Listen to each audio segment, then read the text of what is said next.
Yes, you're listening to ETAP Radio in Rhode Island, exposing the American pie. I'm here with the team taking calls today. I see you, 803. We got a live one from South Carolina. Say what you gotta say. Just keep it real and relative without cursing. We are live on the air. No time for rehearsing. Okay, caller, you're on. Yo, this is Max and Pax from the Deep South CAC, and I heard you got a program exposing the facts, dropping jewels we can use to expose these fools. Now, you know I'm a soldier who done paid his dues, a bigger, meaner mugger than the nightly news. I'm an abolitionist, and my mission is to end slavery. There you go. Say it like you feel it.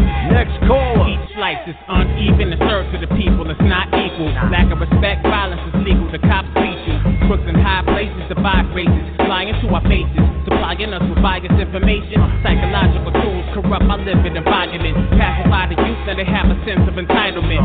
Doctors diagnose prescriptions to blind our focus. Dumb us down for a reason, but we too high to notice. Broke community, stress, poverty, less harmony. Sidetracked by the best quality technology. Lawmakers who break laws and neglect policies, it gets bloody. All for the love of money, it's time to raise awareness. People view the nation as careless, all we need is communication and fairness. We breathe the same air in the sky. I pray and hope by exposing this American pie, you stay awoke. Exposing the American pie. Exposing the American pie. Oh no, look what you done started. Oh no, look what you done started. Exposing the American pie. Exposing the American pie. Oh no, look what you done started. Oh no, look what you done started. I'm entering your mind like a skull sesh. Follow. This is a meeting with the purpose, discussing and exchanging ideas that are replacing solving problems without wasting. Our value time that is taking your mind through difficult stages. The faint heart can't keep place. Our lives synchronized like a court case with the same faces. Like ancestors who was enslaved by racist poets who created our home of the brave. It's time we take back our country's dignity. By raising our own families, you better believe I'm going against the grain. Because I'm allergic to all these insane public figures that can't take blame for the chaos this world is flowing into. Oh no, you, look what you done started. Exposing the American pie. Exposing the American pie. Oh no, look what you done started. Oh no, look what you done started. Exposing the American pie. Exposing the American pie. Oh no, look what you done started. Oh no, look what you done started.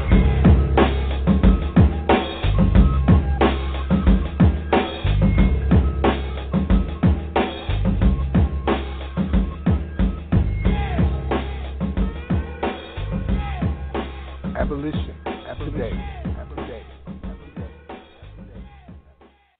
Oh no, look what you done started. You just heard an exclusive release of the single Exposing the American Pie, featuring Jason Brady, Swanati, Jay Chattel, and yours truly, Max Parthas, from the RIP Productions and Beatbox Studios. Peace and welcome to Abolition Today, a weekly syndicated online radio program with specific focus on modern slavery as it is practiced through the 13th Amendment of the U.S. Constitution and by for-profit prisons worldwide. We air live every Sunday, 7 p.m. Eastern Standard, 6 Central, and 4 Pacific. Live streams and archived podcasts are available at abolitiontoday.org. My name is Max Parthas. I'm joined by my co-host, Yusuf Hassan. As always, what's happening, Brother Yusuf? Hey, peace, Max, peace. Peace. I really enjoyed that song. That has me super, super hyped for this week, man. Right? Oh, no, look what you done started. Man, yeah, that was pretty cool. I had a lot of fun doing that with my family out in Rhode Island. Rhode Island is a hub for abolitionists, and Jay Chattel is certainly one of our ilk. Him and the brothers that have put it together out there like that. It was fire. I'm glad you enjoyed it. I hope our listeners also enjoyed it. You'll be able to hear that now on YouTube, on our YouTube page at Abolition Today on YouTube, and also on our Abolition Today on Facebook page. It was scheduled to be released in tandem with its airing at 7 p.m. Last week we talked about the Eighth Amendment, particularly the alleged prohibiting excessive bail, fines, and fees. We showed how the amendment's protections are another myth for most of America. This week we'll discuss slavery rebellions, past and present, and especially the reasons for rebellion, which is the only thing worse than the rebellion itself. But before we go into that, let's go ahead and check in with Brother Yusuf. Let us know how your week has been. Hey man, it's been a roller coaster ride as always. First of all, I offer peace and blessings to you, Max, and to our listening audience. I give thanks and praises to the Most High because I completed my 51st circumnavigation around the sun, this past Thursday. So I am now 51 years young. Happy birthday, bro. Hey, thank you, Happy man. Birthday, Thank you. Man. Hey, so that's great, and I'm just thankful for that. I mean, I can't say any more than that. I'm just thankful to just reach it because we know at any given second, especially being a black person, a black man, where my mere presence becomes a problem. I could be snuffed out at any moment and I could become a hashtag. So I'm just thankful that, in that climate, living under that type of pressure, that I'm still here 51 years later, so I'm grateful for that. No doubt, brother. No doubt, man. Happy birthday again. And you finished your classes too, right? Yes and no. That's going to be an ongoing thing. Well, at least I can say I'm done for now. That I can at least say, as far as I know, I have at least a week off for right now. So I'll just leave it at that for right now. Maybe within 2 days, I'll be like, I just got a whole bunch of stuff just dumped on me. And I'll be talking about that more in future episodes because we're dealing with formerly incarcerated individuals and programs that we're creating for them. Or I even include myself because I'm formerly incarcerated myself, just not to the level of many of the people that we're dealing with, people coming home with 20, 30, 40, 50 years of incarceration. And we have some real good programs that we're establishing for them at Columbia University and other universities around the country. The unsung heroes of the world, man. Whew, I tell you, it's pretty cool. I want to give also a shout-out today to Sister Khalida Harris. As some may know, at the beginning of this year, she released a documentary called No Address, which I'm a part of that documentary. And her and I go way back to the day that I announced from the sessionalized stage that I would be becoming an abolitionist full-time and putting all of my efforts into that. So she was there the day that happened. That's how far we go back. And she's also an abolitionist. And her and I recently did an interview where I was the subject of the interview. And she let me just talk and say some of the things I wanted to say in regards to homelessness and the criminalization of the homeless. And not just the homeless, but also poverty and immigration and various other things. So that was a really good interview. It's actually 2 parts, and it's available online if anybody want to take a look at it. It's No Address Podcast.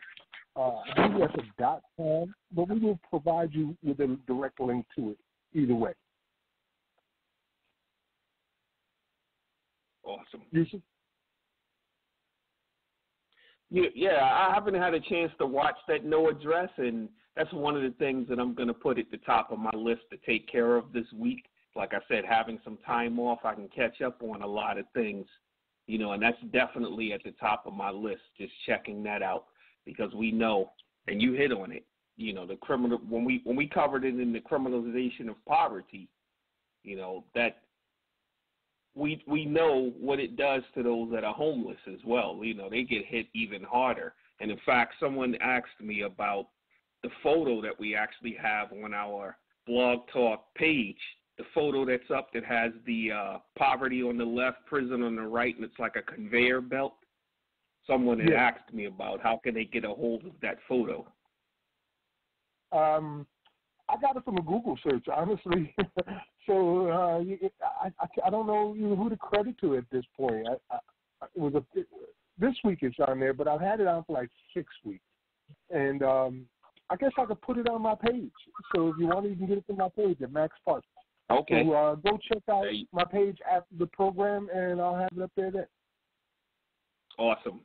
Awesome. I do have it in the archives, man. It's been a hell of a week. You know, my head has been spinning with all of this stuff that is going on, and watching as this system of slavery and genocide really shows what it is. Like right in your face type of showing you what it is. The violence that has been enacted by police against citizens who are exercising their First Amendment rights has been visually unprecedented, you know, and I'm reminded time we get to this point where the National Guard is being called out, the military is about to be called out, and everybody's screaming and yelling about, you know, equal rights or oppression, that it's always us. It's like there's always black people out there. We're the ones, for some reason, that always seems to need the freaking National Guard called out on us. Whenever we want to stand up and protest against and fight back against a system that has been murdering us since the day we got on these shores. It's terrible, man. It's just terrible. And it's also frustrating to watch so many people who don't know what the hell they're talking about are missing massive amounts of information, get up there and want to lead the way. It's frustrating, man. It's very frustrating.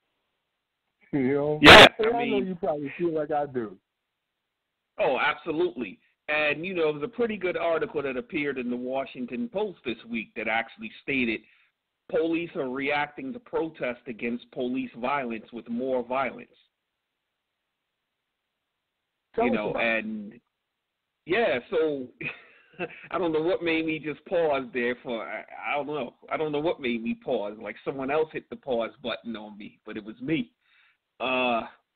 You know, the article just details certain situations of how just in some of the most innocent of situations where, you know, we can look at the situation with the 75-year-old up in Buffalo, New York, where, you know, the guy is there and, you know, he walks up to the officers and, you know, it's about 40 or 50 of them, and he walks up to them and I don't know what he's saying to them, but it definitely wasn't something where you could say, well, he tried to attack them or anything, and the officers pushed him, causing his head to be, you know, his head bust open. He's leaking blood all over the sidewalk. And even in that instance, you had the one officer try to bend down to help him, and you could see his supervisor pull him away as if for them to keep marching on. And I was watching Chris Hayes speak on it on MSNBC, and he said, you know, for that 1 second, you could see that the officer's humanity tried to kick in to where he wanted to go help the person, but because of the machine had to keep rolling, so he had no choice but to get up and just keep walking away.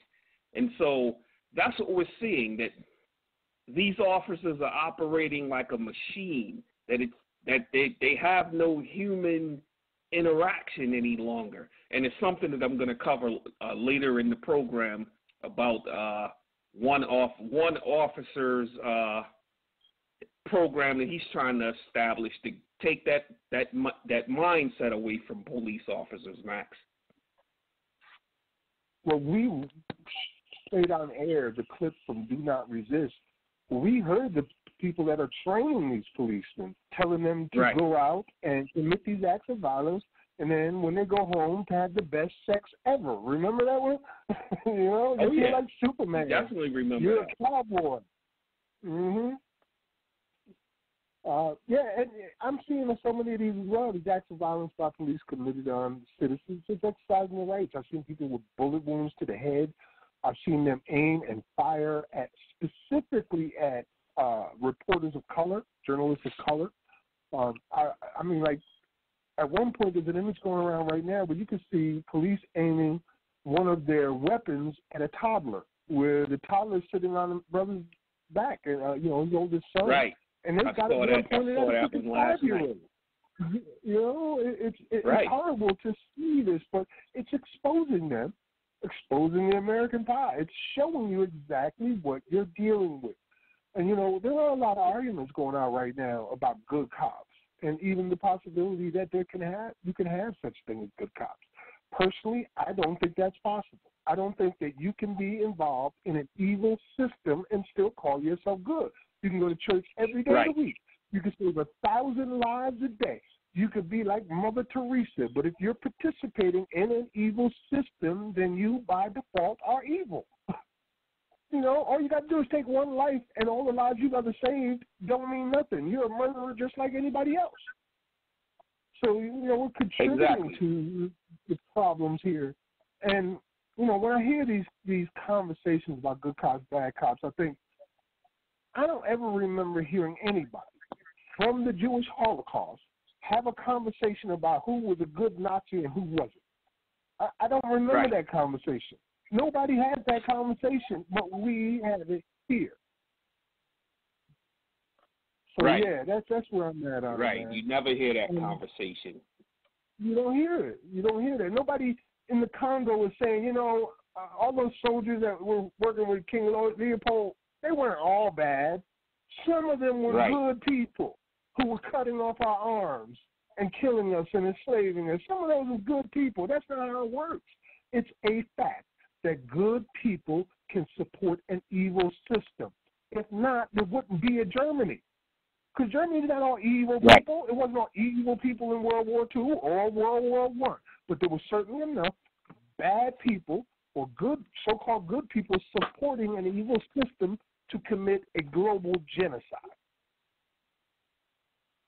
So, yeah, that's where I'm at on it, man. And it all goes about labels.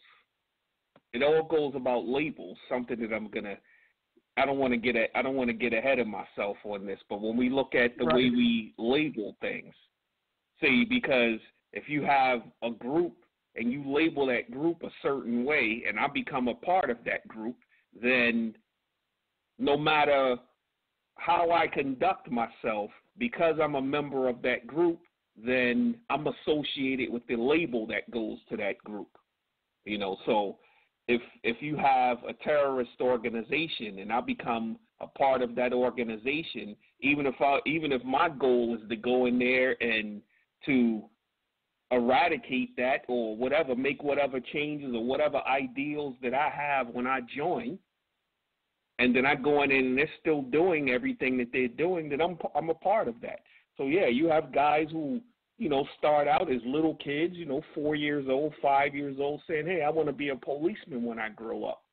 I want to make a change in my community. I want to do these types of things. But when they get in there and then they just stand there and watch a man get choked to death or watch a man get, you know, a knee on him to death or watch, you know, your fellow officer pushing the old man down on the ground or beat, you know, a handcuffed person with a baton, you know, all of the things that they watch, and they don't step up and, you know, go against that, then, yeah, you're a part of it.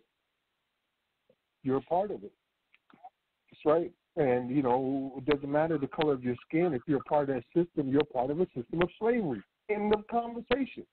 You know, I've watched snuff films this week, like literal snuff films where people were murdered on video, and I had to watch it to see what's going on. I've listened to police captains and chiefs talk about how the killing of George Floyd was justified, and I have rummaged through and read and listened to slavery histories of rebellions for the past 400 years, one after the other, all through this past week. But you know what, the one thing that really hurt me the worst to see, Yusuf, it was to Which one was see that? the video that came out from Candace Owens, where she was justifying the murder of George Floyd on this video. Starting out with saying, I'm not trying to justify the murder, but that's exactly what she was doing, is justifying this man's murder. And she was doing it for a paycheck, because that's what white people want to hear.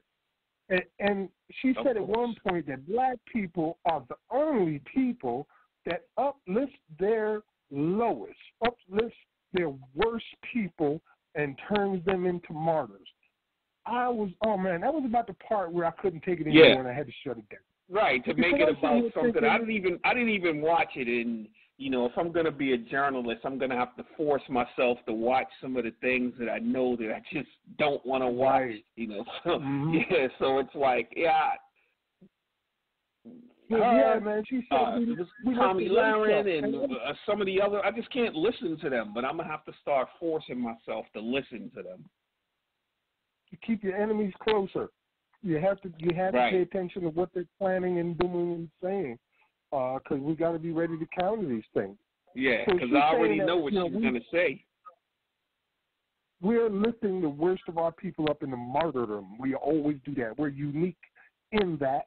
We're the only people who does that. And I'm sitting here with a few dollars laying on my table with pictures of freaking slave catchers on them, child molesters, and pedophiles on the freaking money, listening to her talk about how we're the only ones that lift up the worst of the worst. The entire selection of presidents you got is the worst of the worst. Right. Oh, my God. And the way to get rid of that is, I was going to say, if she sees that as an issue, the way to get rid of it is to end the police violence. Then if someone is considered the lowest of the low in her mind, we wouldn't even be speaking about them. We wouldn't have a reason to, because they wouldn't be getting gunned down in the street or choked out in the street, on snuff films and hashtags and everything.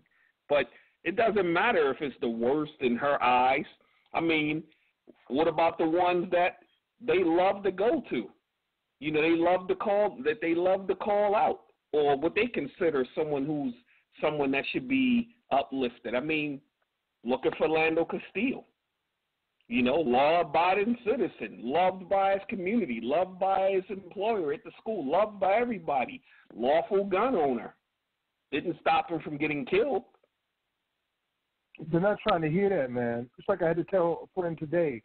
Sometimes you just got to leave crazy alone, because people ain't even talking out their mouth. They're talking out another end, and it makes no damn sense at all. And all it is offensive and evil and denigrating, and you can't add logic to it. You can't look at it and go, okay, I understand, because there is nothing to understand. It's lunacy. It's insanity. Right. And she is the type of person who betrayed Denmark Vesey, and that's why they were all slaughtered. She is the type of person who betrayed Gabriel Union, Gabriel Prosser, rather. She is the people that, because this is why I didn't really want to do anything about slave rebellions, bro. As I said last week, I've studied the slave rebellions week after week after week, and the thing that made me stop studying them is because I got tired of seeing every single one of the betrayed from the people who were part of that community. Every single the common denominator. Whether they were doing it for meritorious manumission or just a pat on the head, it was the same story over and over again. Nat Turner, Fredrick Douglass, Harriet, all of them, every one of them. Any revolution we've ever tried to never was completely successful because of betrayers. Even Haiti and the mulattoes, man. Right. Even the Civil War. That's how it always ends. It's always the betrayal. It's always the betrayal. Every single movement. So, that's one of the things where I'm not really interested in full unity. I don't want unity with some of these people. I don't want them nowhere near me or anything I'm doing at all. I would rather walk with the few than have the many following me. That's where I'm at. So, what I want to do, Yusuf, is let's kind of encapsulate what we're talking about here with a clip that I chose for this week. After reviewing all these different discussions, I think my man Mark Lamont Hill nailed it. He, as you know and have heard, is an abolitionist himself, who is very well versed on the 13th Amendment, modern-day slavery, and convict leasing, and has given discussions on those things. So let's listen to Mark Lamont Hill explain why these are not riots. These are rebellions. So we rebel so you can feel our pain. We rebel so you can understand that enough is enough. We tried sitting in. We tried chanting. We tried singing. We tried rapping. We tried hashtags. We ran marathons so you listen to us. And you don't listen until you feel some of this pain.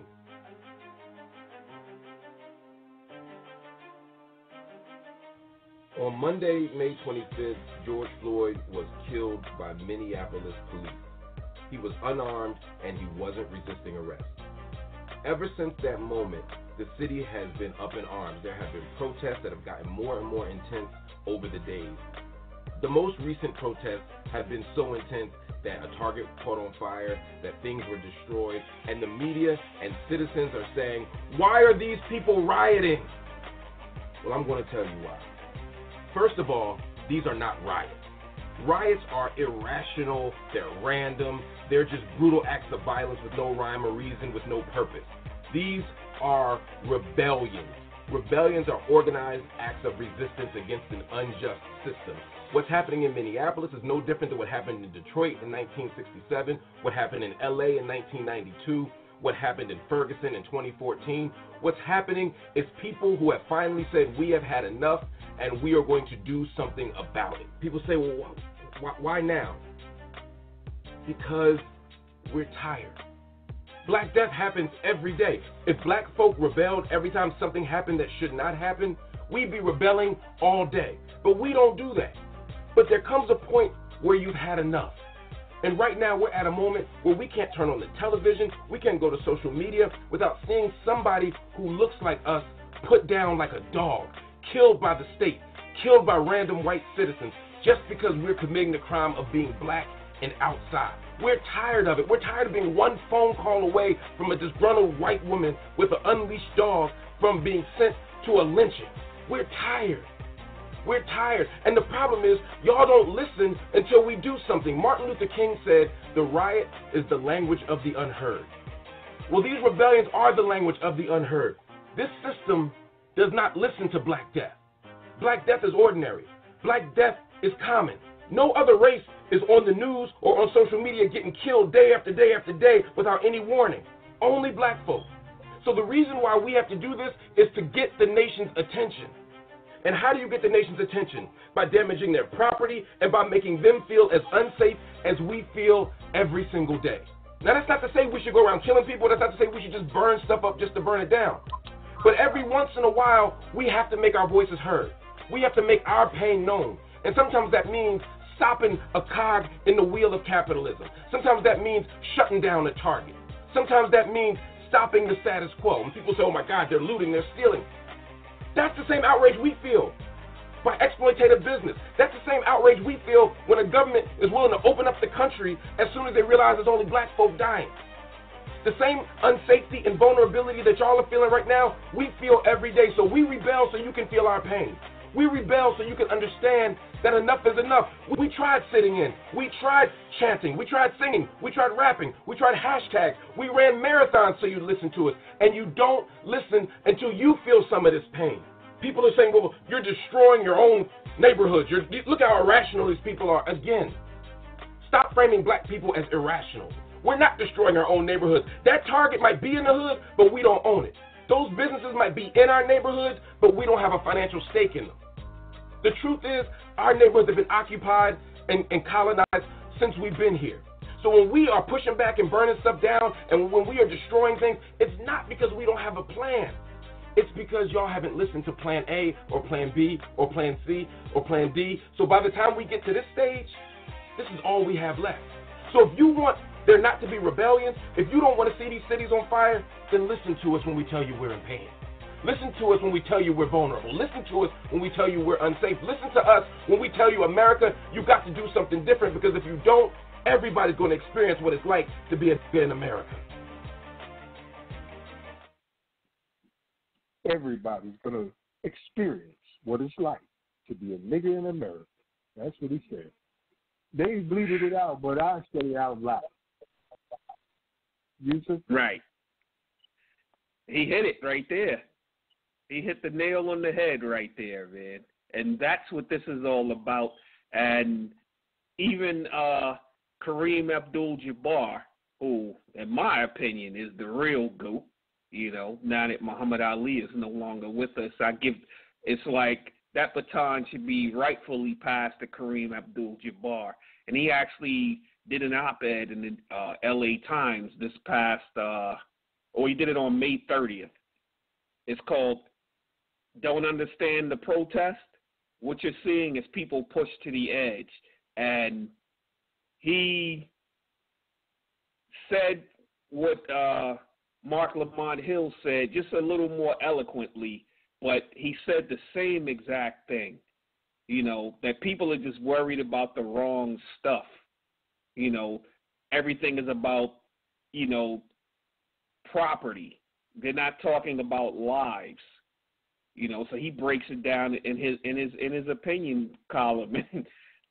And I was even surprised that he referenced the Karen, that he even used the term Karen. So he even says that we're going to see more of this. Until something is actually done about it, it's going to get stronger and stronger. So, yeah, I really appreciate what Mark Lamont Hill said, because I think that's how most of us feel, right there, with that same amount of rage, even for those who don't even say it out loud. Yeah, that's how I feel. That's why I said I thought he really brought it all together about, what we're feeling at this moment. And, it's as if our feelings of this way and our final resorts of rising up against the system only enrages them further. And that's how it's always been with any rebellion. What happens after the rebellion is the most horrible part.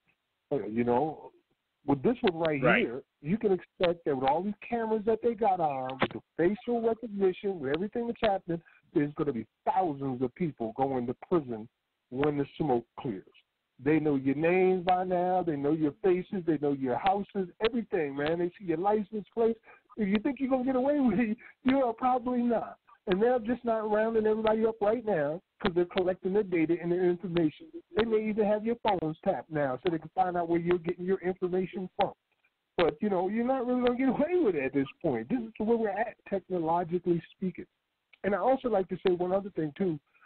Tonight, we want to hear from you.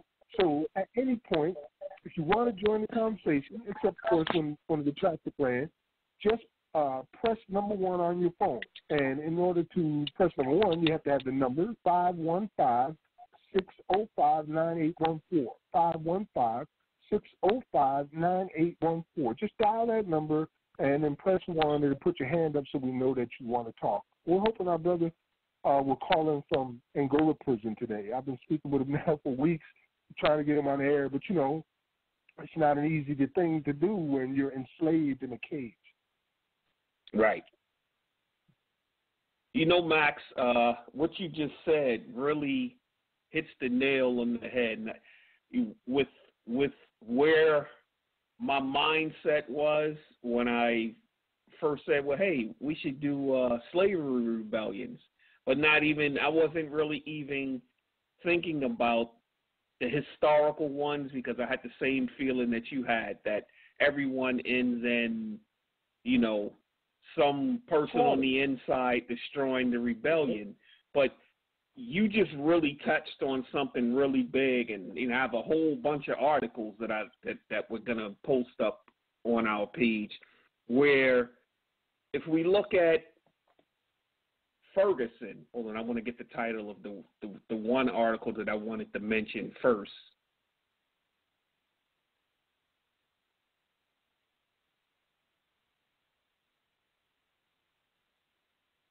Okay, well, I can't find the exact article I wanted to start with, but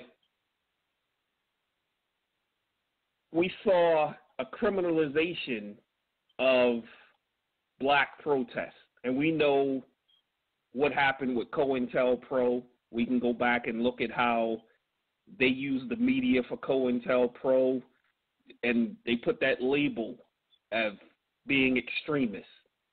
And so that was the first thing, one of the first things they did was make this label of this black identity extremist.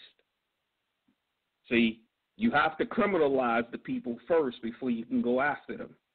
So that's what they did. Let's put this label, extremist.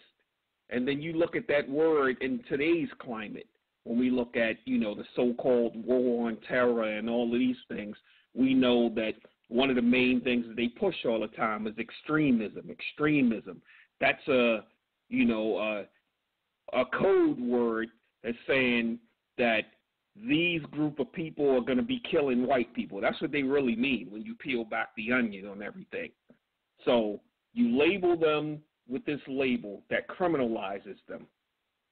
Then what you just said, where you said, you're going to see them rounding up people and arresting them. Well, look what happened after Ferguson. Look how many of the organizers from the front line wound up dying, Max. Shot in the head and then in a car, burnt to death. Yeah, and so I have the articles of all of them because, we definitely need to keep these brothers in mind. Like there's one article from the Chicago Tribune entitled "A Puzzling Number of Men Tied to the Ferguson Protests Have Since Died." And the first one, I mentioned is Edward Crawford Jr. He's most notably known from that photo of the person who had on the American flag T-shirt, and you can see his, his locks behind him, and he has his arm cocked back, and he's getting ready to throw back a tear gas canister at police. Well, he wound up dying, a few days later, supposedly of a suicide somehow inside of a torched car. Then there's Donye Jones. Donye Jones is the young gentleman who was found hung. I don't know if you recall that one, but he was found hung, and they were claiming it was a suicide. And that's the article. Ferguson protester said her son was lynched. Here's what Missouri police say. And it's a couple of audio clips within the article that people can listen to. And, and the mother said, she could tell right away that her son was lynched. When she saw, it wasn't bed sheets that they owned. And just from where, the brother was killed, you could tell that a person couldn't do it on their own. It would have been impossible for someone to do it on their own. Then you have Darren Seals. Darren Seals was shot 6 times, and they, of course they say, he was known for running with the wrong crowd and all of these things. But he was a prominent anti-violence advocate and the co-founder of Hands Up United, which was an activist collective that was formed after Mike Brown was killed. So he wound up dying in questionable deaths, and of course there were no arrests or anything of that nature. DeAndre Joshua, the 20-year-old from Ferguson, he worked the night shift at Walmart, and he was a close friend of Dorian Johnson, who was the person that was with Mike Brown when he got killed. But again, DeAndre Joshua, was shot up several times. They said some 60 bullet shell casings were found near his body, just drastically murdered. Then you have, man, you have to excuse me because it's like just reporting this stuff, man. It's just it wears, it wears on you. You understand, Max? Without a doubt, brother. I understand. Yeah, so, it's like just going through these names, and then Marshawn McCarroll, remember the brother out of, not Columbus, but somewhere near Columbus,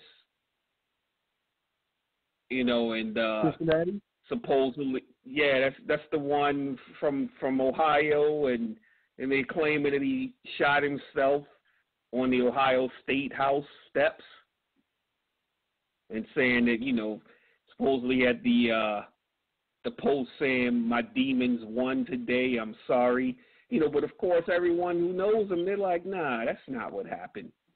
That's not what happened. People aren't buying it. Although I did post one article because when you're involved in this movement, it does wear you down. It really does wear you down. And there's one good article that I found in the New York Times. The title of the article is called they push, they protest, and many activists privately suffer as a result.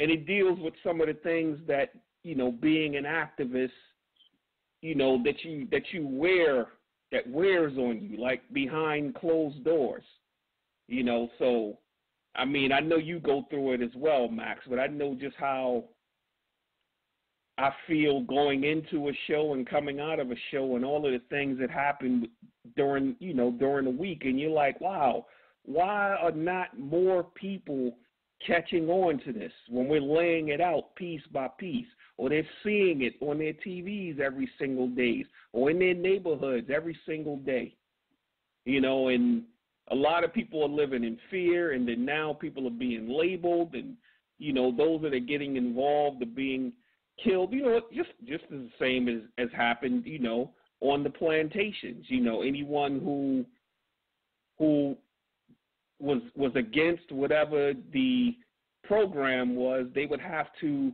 beat them or kill them in front of the others, so to get them not wanting to be involved. And so it just wears on you, because you're like, look, people may look at this as just you and I just talking to each other on Sundays, man, but they don't realize, we're putting our lives on the line. Just like people that are walking with the bullhorns at protests, they're putting their lives on the line. It's not just someone out there just barking into a bullhorn or someone holding up a sign.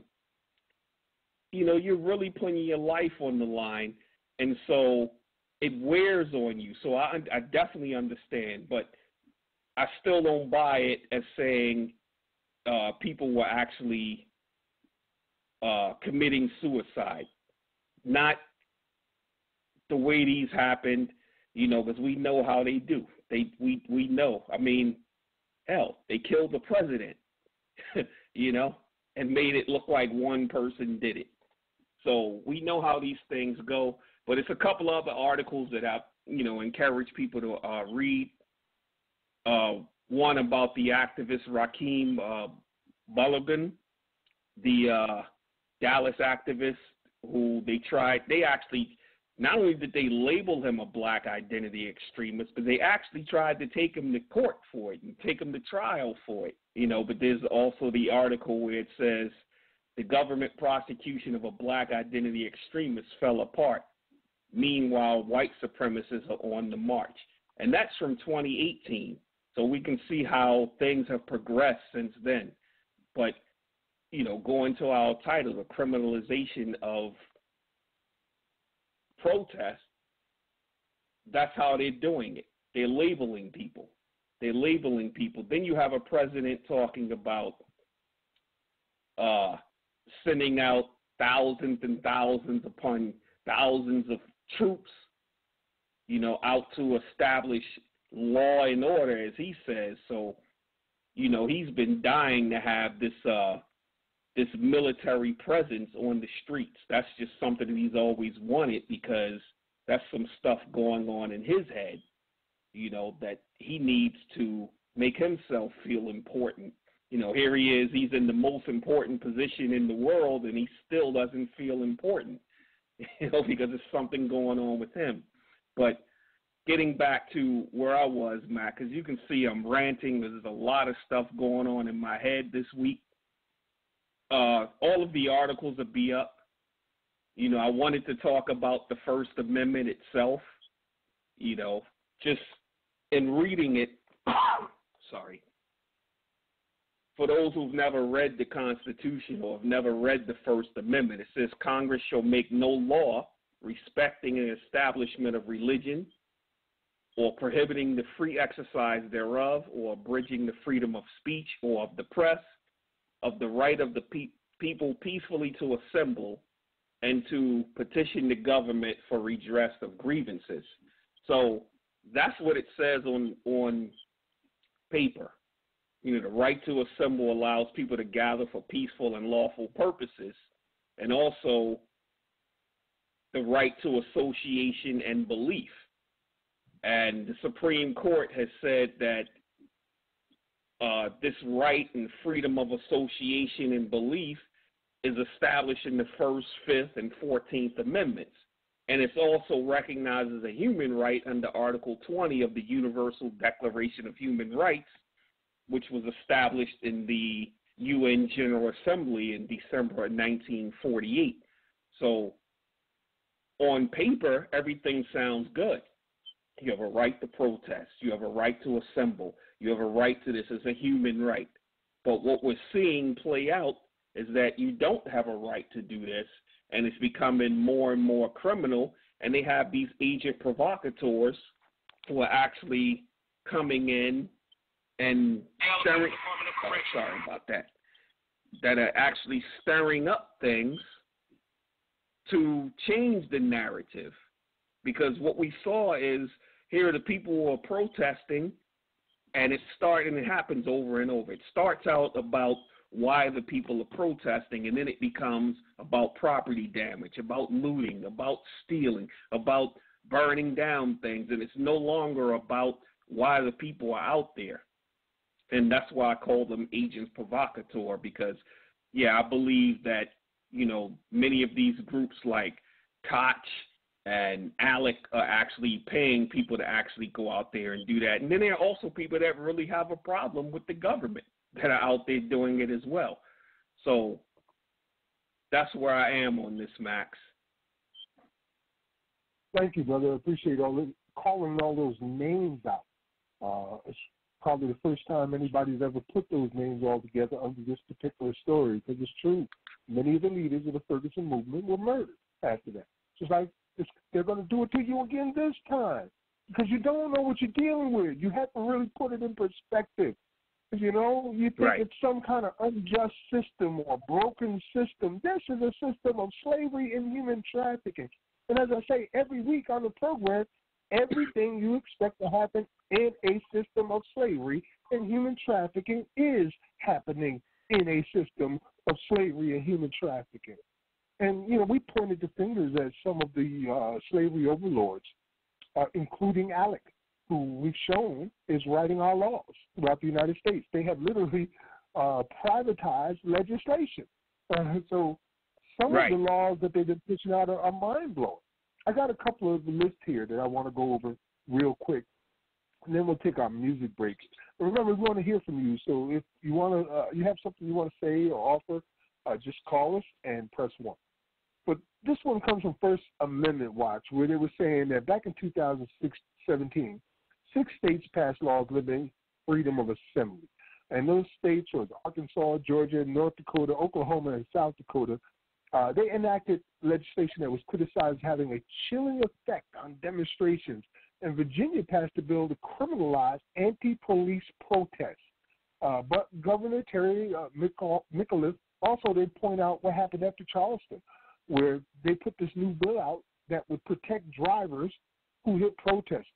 And we've seen that in this march and these rebellions right now, where everybody in the world has seen it, police driving through protesters on purpose, even inspiring the regular citizen to do it, where we saw a big-ass 18-wheel truck, chemical truck, come barreling into protesters on the highway.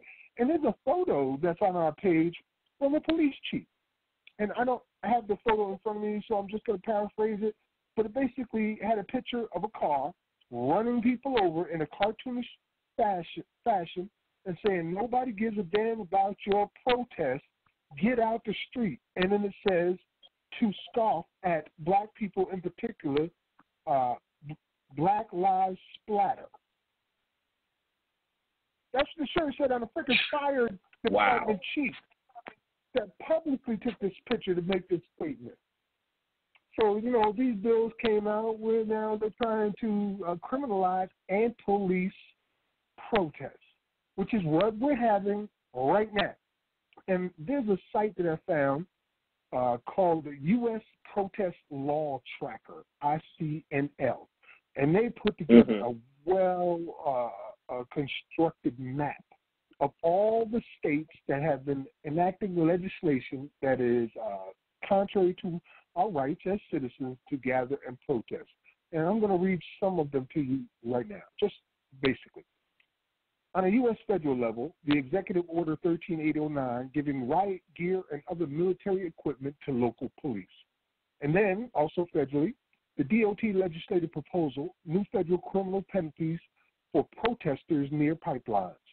Then, again, federal, H.R. 6054, harsh penalties for protesters who conceal their identity. So in the middle of a pandemic, with everybody wearing masks, you are liable now for charges because you're concealing your identity. In Alabama, they had SB 45. It was new penalties for protests near gas and oil pipelines. Also in Alabama, they have one where it says felony charges for disruptive What the hell does that mean? Disruptive protesters. In Alaska, it's HB 295, mandatory sanctions for campus protesters. In Arizona, SB 1033, felony penalty for protesters who conceal their identity. Arizona again, SB 1142, expanded definition of riot. So they've expanded the definition of riot. HB 2007, in Arizona, harsh penalties for protesters who conceal their identity. Apparently, that's a big problem nationwide. They want to be able to get you under this facial recognition, and if you don't let them, that's a penalty. Arkansas has HB 1578, expanded civil liability for those who incite a riot, and criminal penalties for obstructing first responders. So if you're marching down the road or you marched across a highway, you are now liable to a felony charge for blocking the highway. Arkansas heightened penalties for protests that block roads. That was HB 1898. It clarifies it right there. I'm just in the A's, y'all, and this thing goes on forever and ever for every state all across the country. Like in Missouri, HB 2145, expanded definition for unlawful assembly, and new penalties for protesters who block traffic. Anything we do in order to bring attention to this circumstance has been criminalized state by state all across the country. And what does that mean, it's been criminalized? It means they found a new way to make money on your ass and put you in prison. How to get rid of your leaders, how to make your organizations crumble because they've got all your people in jails and prisons them there for that. So we're basically at a point now where, as we showed with the Sixth Amendment and the Eighth Amendment, where the First Amendment is gone. It's just about gone. They only let you do certain things because they will come down on you with a curfew, or they'll come on you with an unlawful assembly charge or anything they want to do in order to disrupt your protest. And they won't just do it nicely. As we've seen, they will shoot you in the freaking head with rubber bullets. They will beat you with the batons. They will break your cars. They will slash your tires. They will slash up bottles of water at stations set up for protesters. All of that is what these slave catchers will do. Yeah, you got it, Max. You know, one that I forgot to mention, or I neglected to mention, was the Wisconsin governor signing the ALEC-inspired bill, the criminalized protest. You know, and it just goes on and on and on. And I'm glad you mentioned the one that you just mentioned, that website. Can you say that website again? Because I also had that link up, but I didn't get into it once I saw that you had it. ICNL.org. ICNL.org. Yes. And it's U.S. Protest Law Tracker. And, you know, people can also look at that, and not only do they see, you know, what the law state, but you see the penalties that come with it, you know, and the fines that come along with it, all the things that we've been covering, you know, that how it's just this whole loop that they've created to where they can, you know, if they're not going to arrest you, they're going to assign a fine. If you can't afford to pay the fine, they're going to incarcerate you. You know, it just keeps going on and on and on in this big cycle. And it's going to get worse as time goes on because we see what's happening. We see their response to it. There's I neglected to mention one other person for Ferguson, and that's Bassem Masri, the Palestinian brother. He was a Palestinian activist, but he was also part of the Ferguson protest. And he mysteriously was on the bus, and he died, and supposedly he had overdosed on fentanyl. He died riding the bus. So I also will have that up as well. But, yeah, this criminalization of protests. And when it comes to certain people, and that can be understood to be blacks, Hispanics, poor whites, natives, or just anyone that is not part of the government structure, that when we say criminalization also includes death, as we're seeing time and time again, because people are receiving death sentences on the streets from police officers. George Floyd received a death sentence. Eric Garner received a death sentence. And the list would go on and on and on and on. Yep. I'm sorry, say it again, Max. I said Lawrence Myers received a death sentence. Yeah.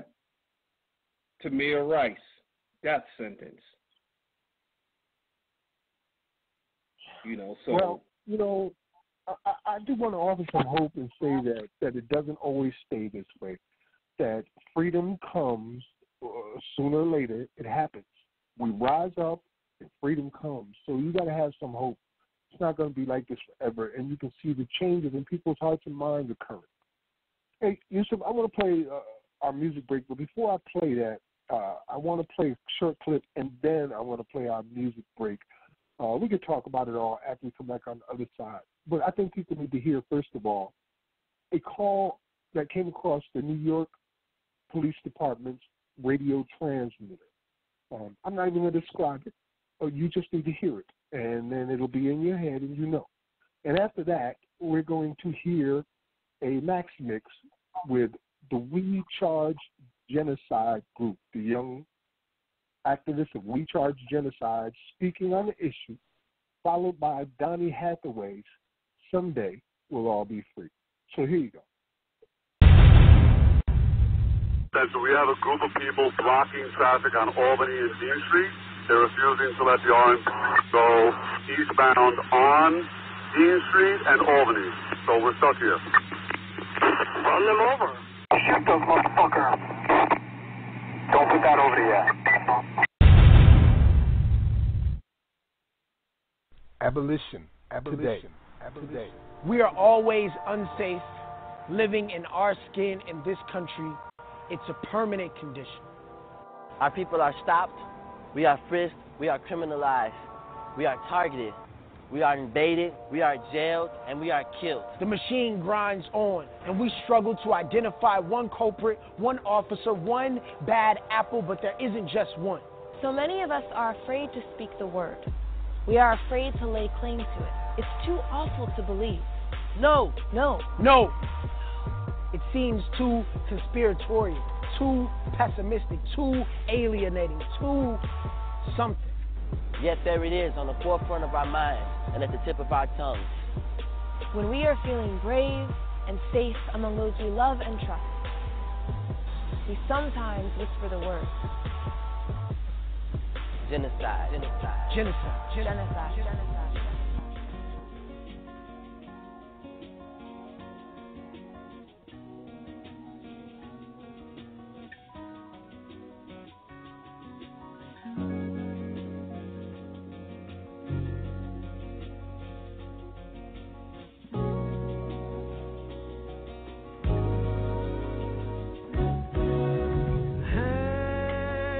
Hang on to the world as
Abolition.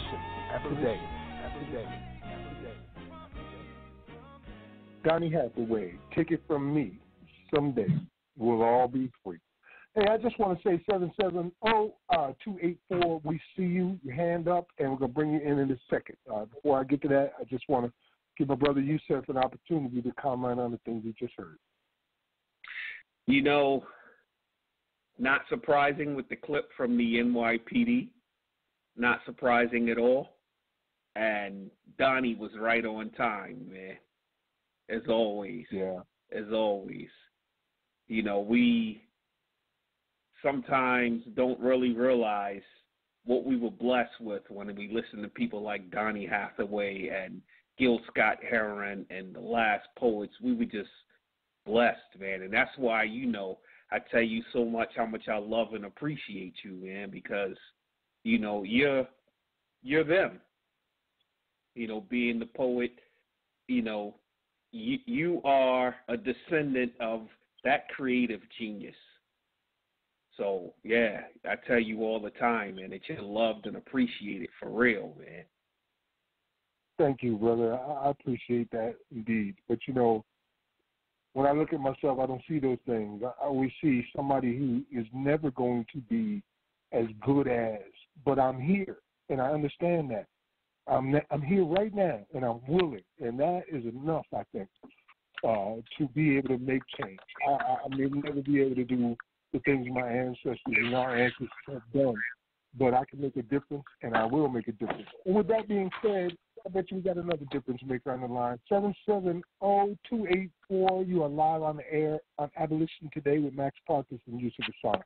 What's up? Who are you speaking to? 770-284. That's you on the line. Can you hear us? You might be muted. All right, we're going to try one more time. 770-284. Check and see if you're muted. And we got you live on the air if you can unmute yourself.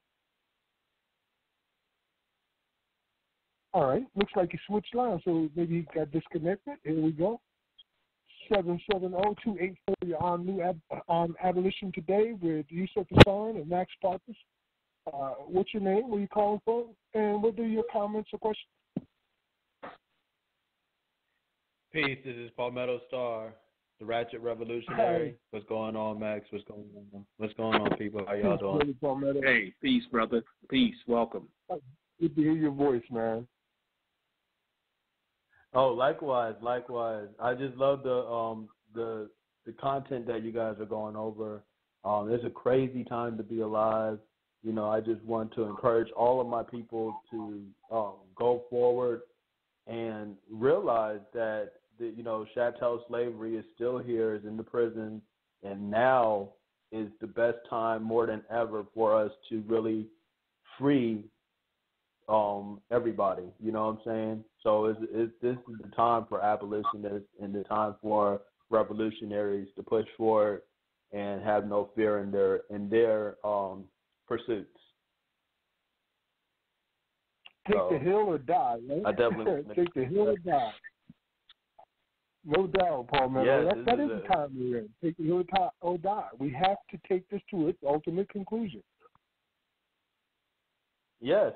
Yeah. Right now, this is the time to push it forward to the maximum. You know what I'm saying? Forgive the pun, but to the max. You know. Right.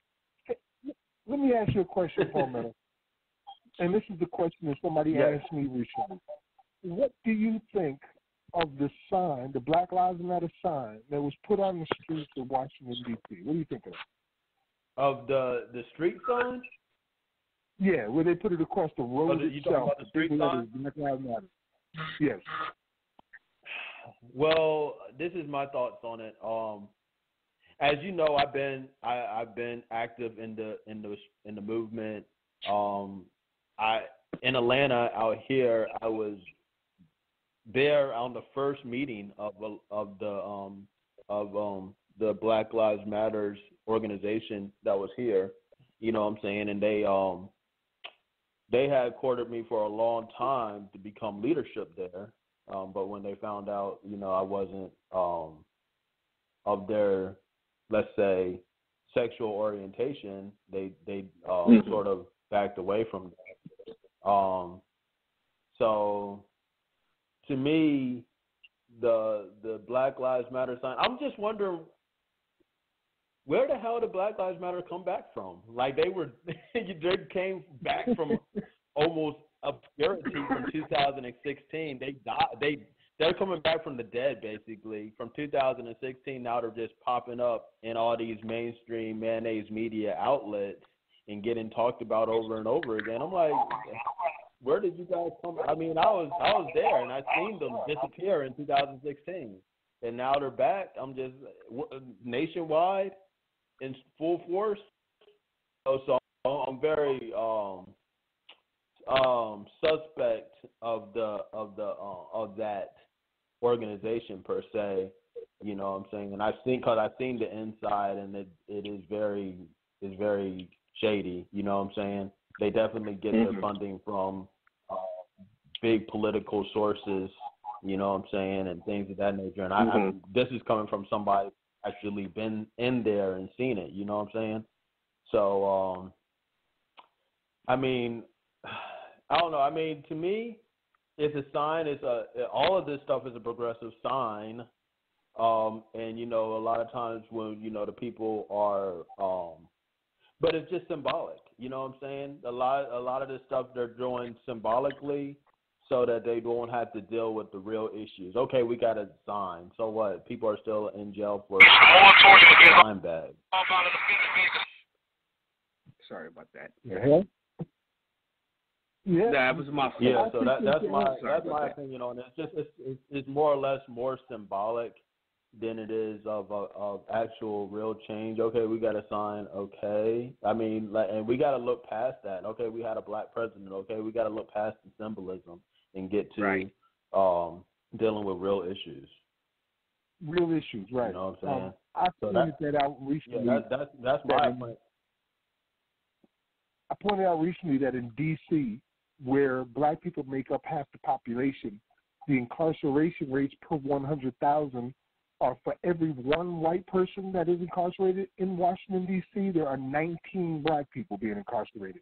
That's a real issue right there that needs to be dealt with. Right. Symbolism is not going to solve that problem. Are you going to put the same message on the floors in the prisons? Because that's where it's being shown that black lives don't matter. On the floors in the prison. So the symbolism thing, at least on our end, has got to be toned down. And also, you got to remember this. Malcolm warned us about black leaders who get these awards and accolades from white media and then be presented as the leadership or the voice of the people. It's not our choices. It's their choices that they're putting up all across the news medias and TVs everywhere. What is the alternative? That they can start calling it the slavery abolitionist movement? That ain't going to happen. So they're going to go with what's familiar and what they can deal with. And as you said, they haven't been active really on any real scale now for some years. So here we are. Boom. Let's go with the people we know. That's how they did it. Yeah, they always need to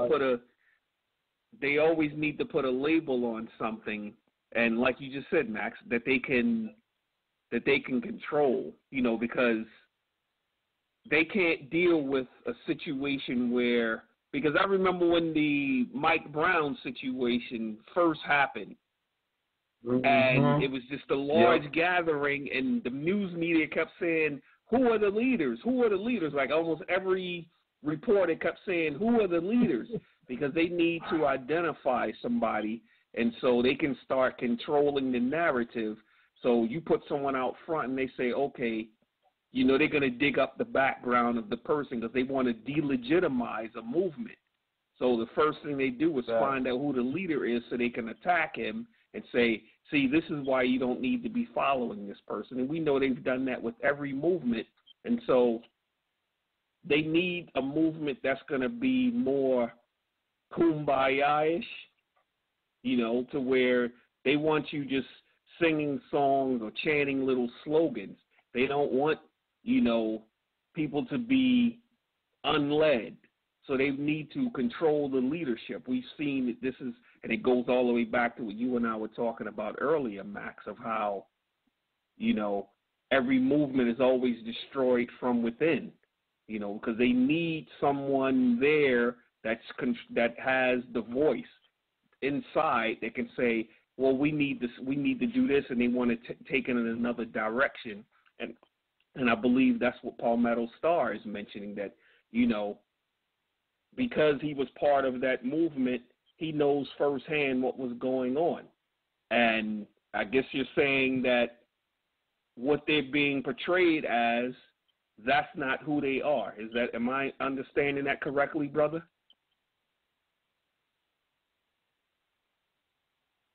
Palmetto, you still there? Yeah, he probably muted himself. Did we lose him again? Did we lose him again? No, he's on the line. Brother, you have to unmute yourself. Or he may be having a phone issue again. Yeah, he might have stepped away from the phone for a second. You know, he's got a new baby now in his family, and that takes a lot of time during the pandemic, you know? Yeah, For the time being, I'm going to leave his mic open. But yeah, that's a problem. Yeah, hopefully he comes back, because that's something I've been wanting to know for the longest. I mean, I know the narrative behind them as far as they started up, you know, when Trayvon Martin had gotten murdered, and it was sort of their push. But then when I look at their 10-point program that they put out, and yeah, the brother hit it right in the beginning when he first started talking, that it's something else. And we know how other groups like to tack on and try to take over, you know, certain movements. That, again, change the narrative, change it through the press, but also change it from within. You know, because, I mean, hands up, don't shoot. I mean, that's cute and all. You know, cute little slogan, right. Hands up, don't shoot, but they're still shooting. They're still choking. Well, to me, I've worked we got him back now, Black Lives Matter organizations. I've worked with multiple Black Lives Matter organizations and leaderships. One of my mentees, Muhyiddin Debaha, was the leader of Black Lives Matter in Charleston, South Carolina. The brother was murdered. And he was also an abolitionist. And I worked with the Black Lives Matter group in Columbia, South Carolina, and Asheville, South Carolina. A number of them, all leaders. And there's one thing I can tell you that I know for sure. None of them were taking directions from any home office. They were all working independently, all of them. They saw this as a movement that had no leadership. And because of that is what made it successful. So they acted independently and individually. And they all had, not all, but many of them had different opinions on how things should get done. Now, they didn't all agree on that. But none of them that I knew of were taking any orders from any main office. And none of them that I knew of was really getting any money from any main office that was collecting millions and millions of dollars. Okay. Now you answered my question, Max. And is that your position as well, Brother Palmetto Star? What happened here in Atlanta was they had a main Black Lives Matter organization, and then they had a one that sort of like splintered off from that because of the whole gay rights thing. You know what I'm saying? They didn't want to focus on gay rights. They wanted to focus more or less on the actual issues, You know, so not saying that, you know, black people getting killed and they're gay, that's an issue too, but the Black Lives Matter organization here, the main one was focused on that. And, you know, it was basically focused on, you know, gays and homosexuality and stuff like that, you know. One thing that I loved about that organization that was commendable to me was when the first meeting, you know, there was a bunch of white people out at the first meeting, and they told them that they had to leave. You know what I'm saying? They made all the white people leave the meeting with the Black Lives Matter organization in Atlanta, the official one. And, you know, and I thought that was commendable. But then it just and I would bring my people, because I never really had been part of any organization or anything. I always did. I led a lot of protests. I led a lot of demonstrations, but I've always done it independently from any organization. And to see, you know, how I bring my people out there, and it would, you know, you have these tragedies going down, Mike Brown, everything like that. And it seemed like they were more focused on what's your pronoun and different things like that. Do you identify as a he, she, they, stuff like that, you know what I'm saying? Right. And it's like, okay, I mean, to me, Atlanta was a little bit differently. I've been affiliated with a lot more, like Max. I have been affiliated with a lot of Black Lives Matter organizations, you know, across the country, and it seemed like they operated a little bit differently than the one in Atlanta, which I really felt that there was some sort of hidden hands in there, a lot of different things going on. So I mean that's how I felt. But yeah, there wasn't a central leader of Black Lives Matters. You know what I'm saying? There wasn't any person, even the founders weren't necessarily the leaders of the whole Black Lives Matter, you know, organization. You know what I'm saying? It was basically like a hashtag that people gravitated towards. And that's what also made it dangerous. That's why it went into obscurity in 2016, because, you know, you have people like me that are more radical, that are putting out Black Lives Matters hashtags for their gatherings, and it's not going to be what's your pronoun happening out there. You know what I'm saying? So, right.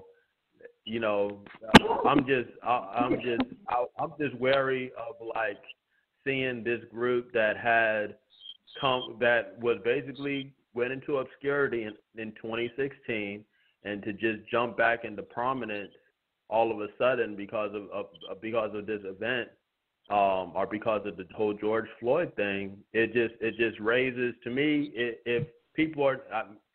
Nobody's even batting an eye or raising a red flag about that, and that's just worrisome to me, because it's just like, okay, you guys are just going to allow this group like it's 2015 again. You know what I'm saying? So it's like, right. It's just very. To me, it's suspect. You know what I'm saying? That's my thoughts on it. One of my experiences, things I've learned, is to deal with reality as it is and not as I would like it to be. So in this case, it is what it is. That's what they chose. That's what everybody's talking about. When that happened last time is when I started reaching out to the leadership saying, look, can we talk about this thing? And here's what we're about. And what about slavery abolition? And those people were very receptive. Muhyiddin was very receptive. Dolores was very receptive. Sharon was very receptive. Amari Fox, very receptive. They all became abolitionists. So let's reach out to some of these leaders and see if we can explain to them that, A, you're missing a very big chunk of history here, and B, you're also missing a very large part of a narrative. And because of that, you're skipping over crimes against humanity, because you're not even aware that we're dealing with a crime against humanity. It's not a mistake. Crime, you don't act towards them as you would if they were a mistake or an error in judgment or something that you can reform. You can't do that with crimes against humanity. Suddenly all of those options have to come off the table, because you're not going to fix slavery. You're not going to reform slavery. You're not going to make a better genocide. That doesn't happen. So your whole mindset changes when you become an abolitionist and accept the fact that we're dealing with crimes against humanity that are being done on purpose and targeting specific groups on purpose. And if you follow the money, you'll know like I know. I'm telling you, man. So, yeah, it may have been some central issues with the Black Lives Matter organizations, but I have some faith in the individuals. And I've been able to reach them before, become great friends with them, and know that they were trying to do the same damn thing I was trying to do.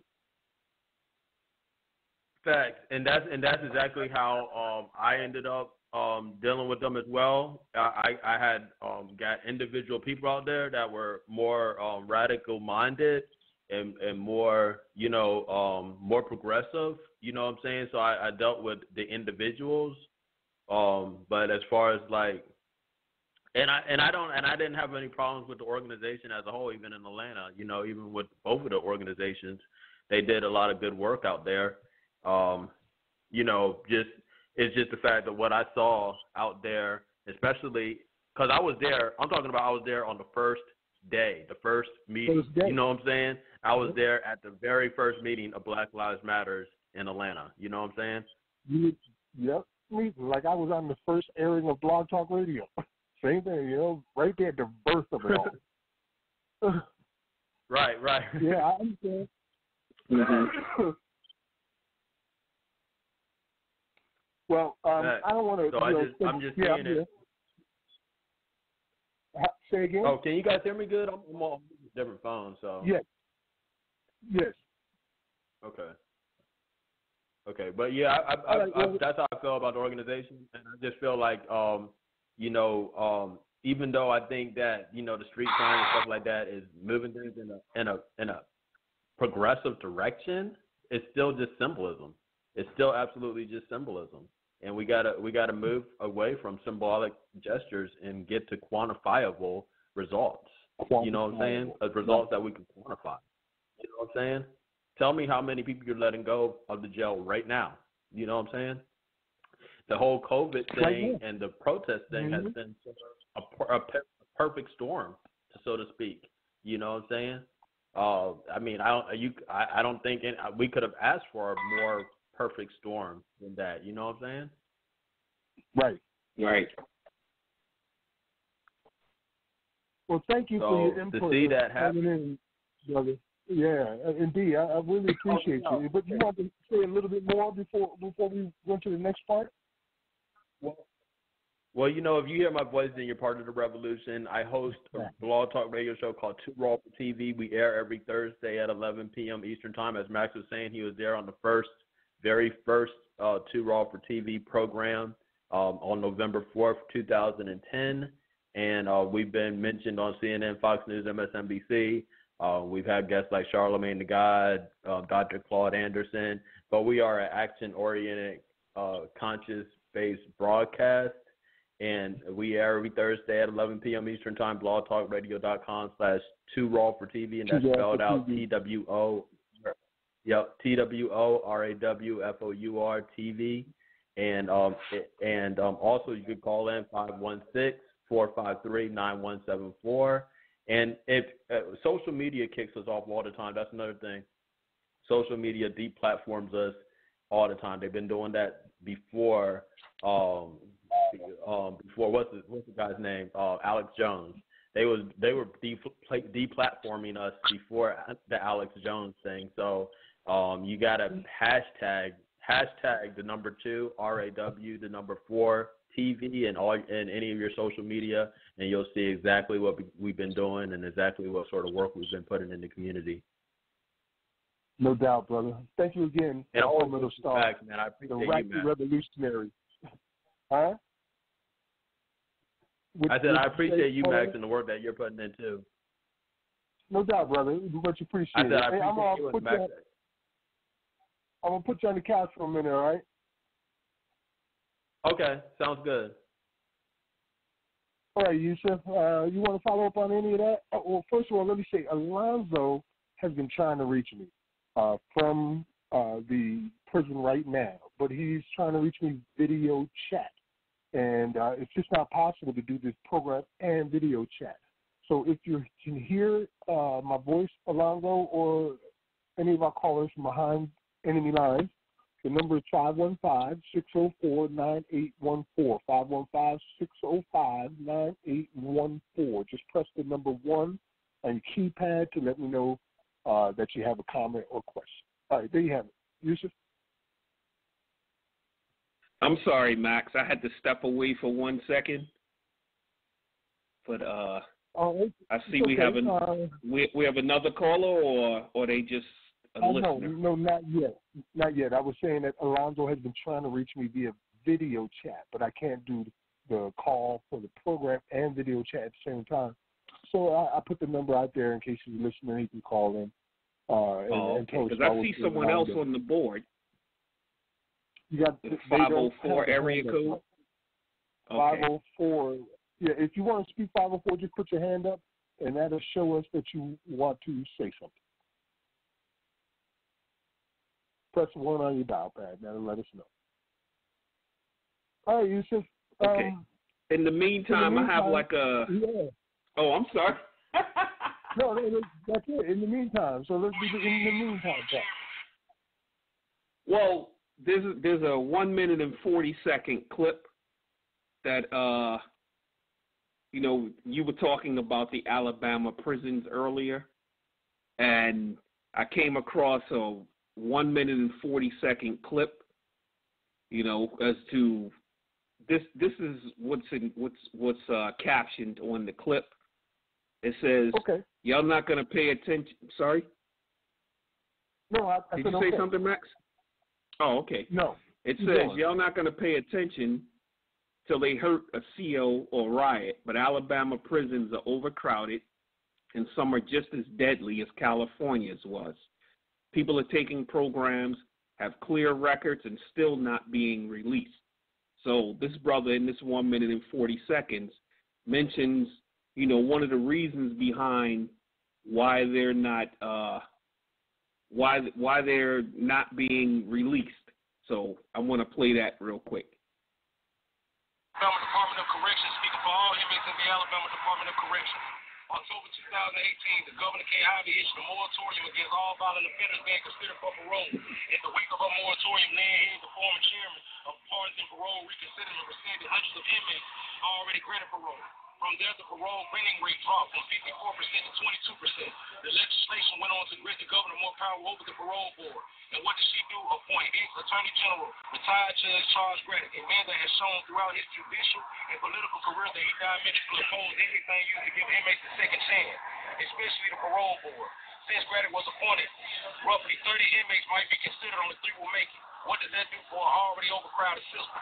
The Department of Justice did a thorough investigation dealing with the Department of Corrections and all the problems that emanate from an overcrowded system: rape, murder, administrative brutality, and excessive hopelessness.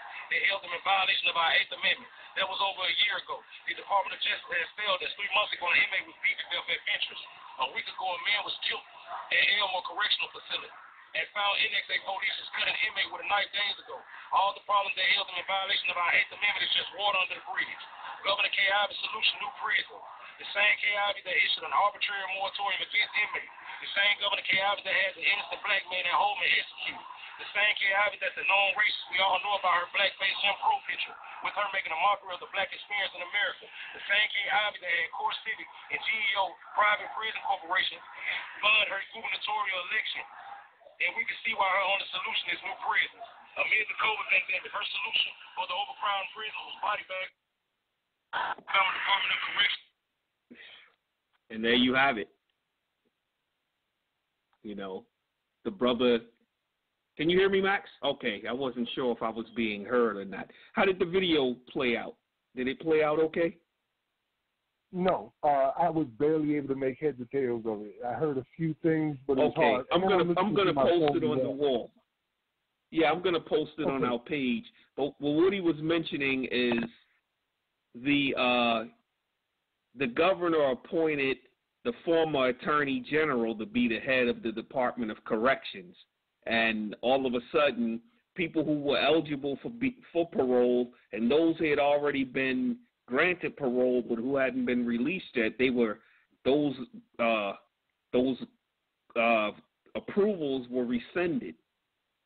And it was talking about some of the conditions that are going on. And, of course, he mentioned the 6th and 8th Amendment of the things that we've talked about in the past. And he also said, well, you know, much of this is not surprising because, of course, Civic and GEO funded the governor's campaign. And, you know, it's kind of, well, not kind of, it is a conflict of interest when you have the Attorney General who's responsible for the convictions of the people within the system, then to put that person in charge of the Department of Corrections, where this person is now controlling who gets paroled in that. So you're responsible for locking them away, and then you also get to control who gets released. So now people are being granted parole, but then they're getting rescinded. So now they're saying only 3 out of 30 people that are going are getting, so basically saying 10% of people only making their boards now, although they're going there with clean institutional histories. They've done all the programming that they were supposed to do. And so, as it stated, you know, things are really boiling over down there, and we know what happens. We know what happens when it reaches the breaking point. So this rebellion, protest, everything, it's happening on the streets, and it's also happening in the prisons. There are many voices like this, and when you see the video, you see the brother has a state-issued skull cap that he actually has on like a mask to cover up his identity. You know, and I have a couple of other videos like that I may post up of people just speaking on the conditions that they're going through around the country. Prisons across America are on full lockdown now, too, because of the protests. Not only because of COVID, but also in addition to the protests. And they're coming down hard on brothers like the one you're talking about now, like the one that's trying to reach me from Angola, trying to reach the show, the brothers out in Alabama for Free Alabama Movement, from Jailhouse Lawyers Speak. They're coming down hard on them. You know, they're giving them years and years of time for social media posts. Like, literally gave a man 40-something years extra time for social media posts. Judge, jury, and execution all in the prison. No kind of jury or nothing went on. Whatever he was in there for, 44 years was added to it for social media posts. So they're being brutalized. Swift Justice is off the map, but I really miss Swift Justice, man. I want to hear from the brothers over there in Parchman in Mississippi as well. And if you remember with Kinetic Justice, what did he spend 3 years in isolation for his organizing in Alabama? And Alabama is that state where the prisons are at 300% occupancy in a couple of their prisons. Most of them are at 200% occupancy. There were human rights violations before COVID came along. And now we have a pandemic with these people packed together like sardines, and nobody wants to free anybody because prisons are too big to fail, and they need those prisoners in there. And everybody in the prisons have been portrayed as murderers or rapists. So if you let them go, they're going to kill your children and murder your mother. And so, you know, we have already shown you that most of the people who are in these prisons are in there for nonviolent, drug-related, or poverty-related crimes, not for murder and rape. Man. So I think we're at the part now we got to cover some of the stuff that we didn't get to cover during the program, and then we'll do our summation after that. So I know you got a couple of articles that you want to hit on before tonight. Yeah, one of them, you know, for those who aren't aware, two of the officers charged in George Floyd's death had only been on the job for 4 days. And this officer, the murderer, or I should say, Chauvin, was actually the one training them. So what he was doing was his way of training these officers. So Chauvin had been on the force for 19 years, and so this is his idea of what good policing is. So this is what he wanted to instill in the minds of these officers. And so I searched around on the internet and come to find out one of these officers, Thomas Lane, actually had a criminal record. And it's an article that's going to be on our page. It's entitled, "One of the officers charged in George Floyd's killing was hired despite having a criminal record and a slew of traffic violations." And it lays out, his history. And you're saying, well, wow, how did this guy even get to be a police officer? So let me go through the article just to point out some of the things that he had. Give me 1 second. Okay, so from 2001 to 2018, he racked up more than a dozen criminal charges and traffic citations. They showed that he was convicted of 7 total charges. And it says, while the online court database doesn't include the incident reports behind the criminal complaints, it does indicate the nature of the charges and their results. 4 of the charges were related to traffic violations, including speeding and obstructing traffic.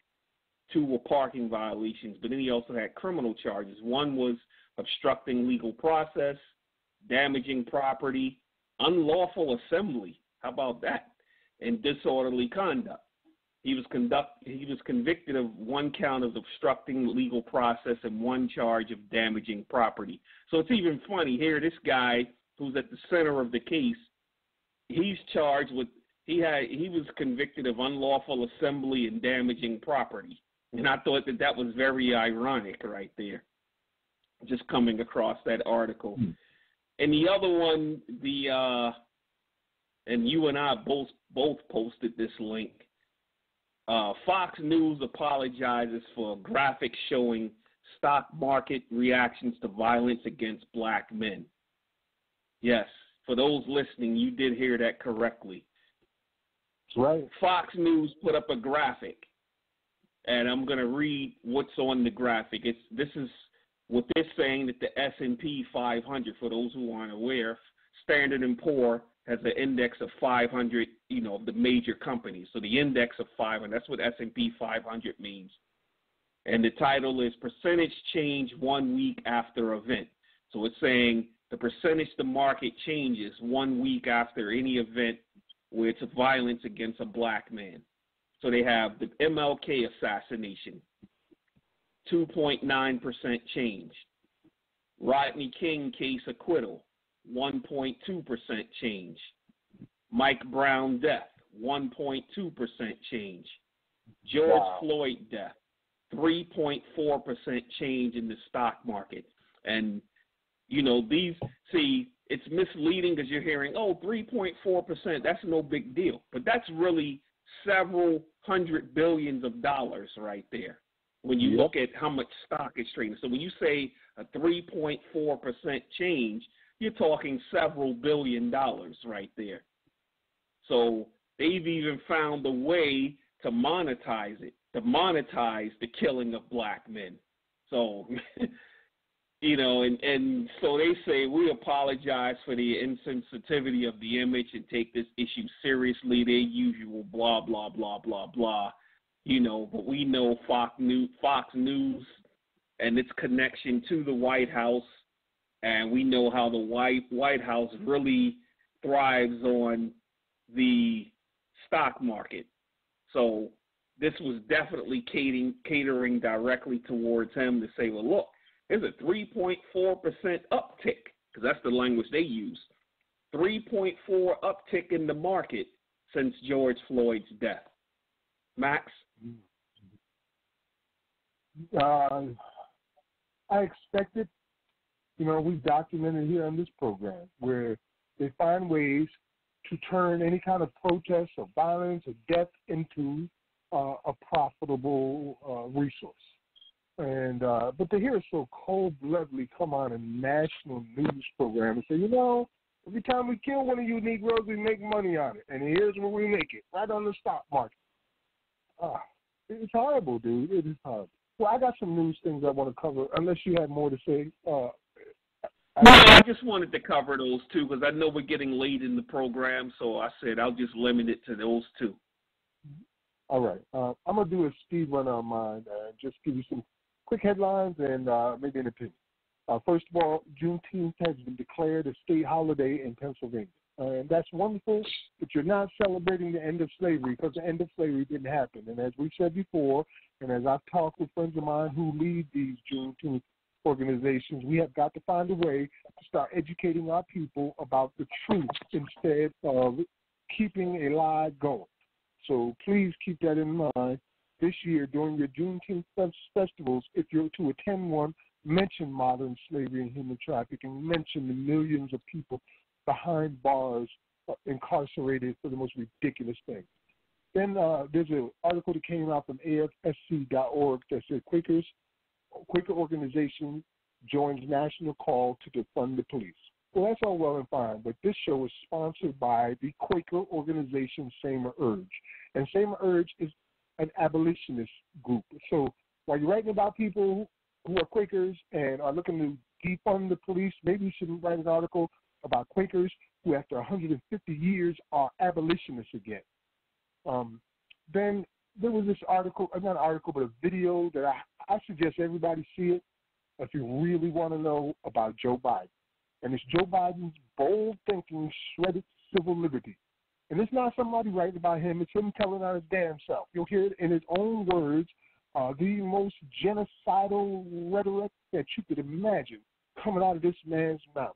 There's so much blood on his hands that a river could flow from what he's done.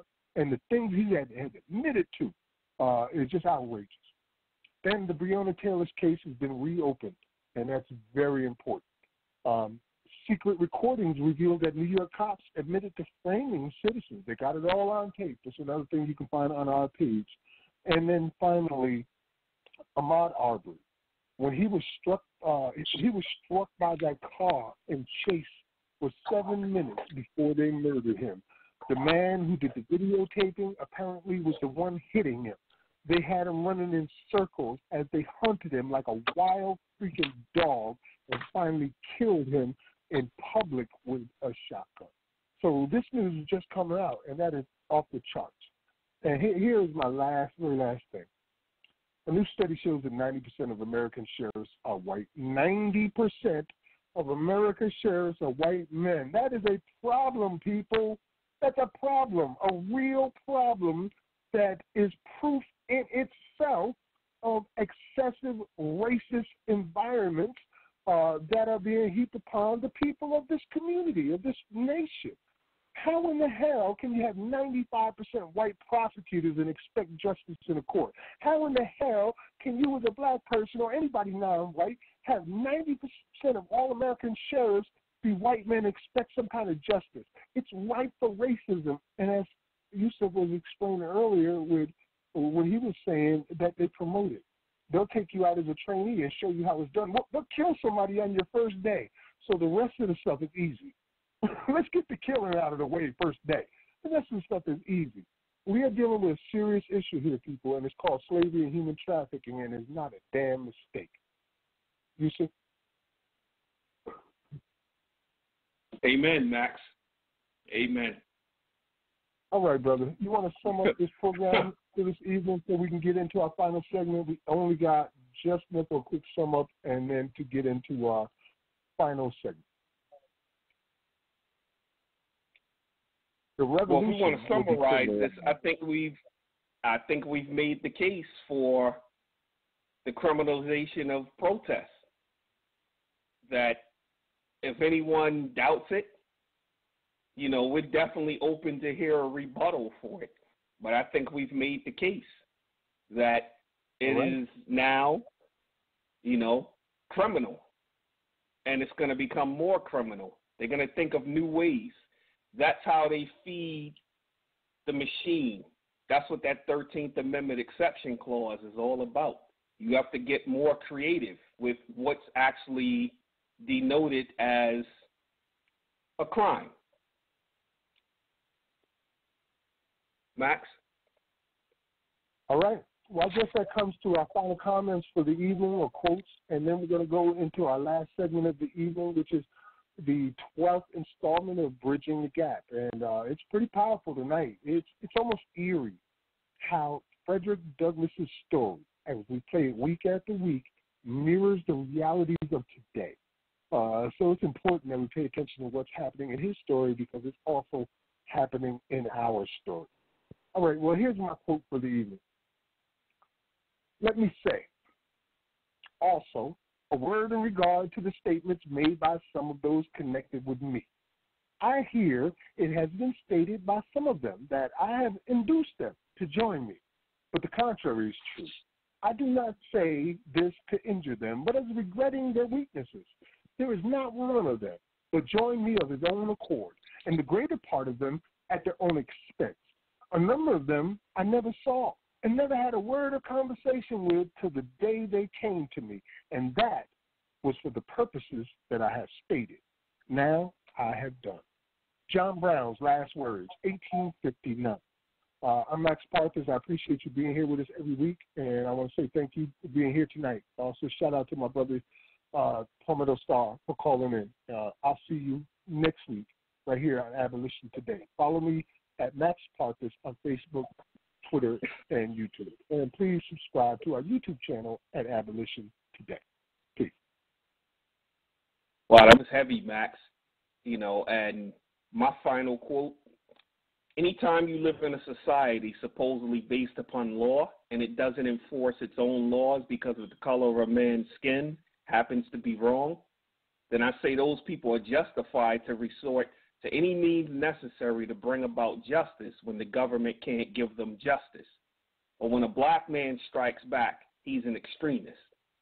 He's supposed to sit passively and have no feelings, be nonviolent and love his enemies, no matter what kind of attack, be it verbal or otherwise, he's supposed to take. But if he stands up and in any way tries to defend himself, then he's an extremist.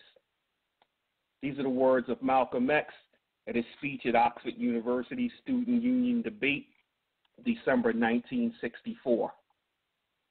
We'd like to give a shout out to our partners and sponsors, the IMWE Prison Advocacy Network, Jailhouse Lawyers Speak. We don't have time. We only got just barely enough time for this clip, 10 minutes, and we got 10 minutes left. So we got to wrap it up. Okay, well, shout out to our sponsors. We're going to go into our last segment. Ossie Davis reads Fredrick Douglass, Part 12. And it's going to be followed by a song entitled The Hidden Masters by the Sword.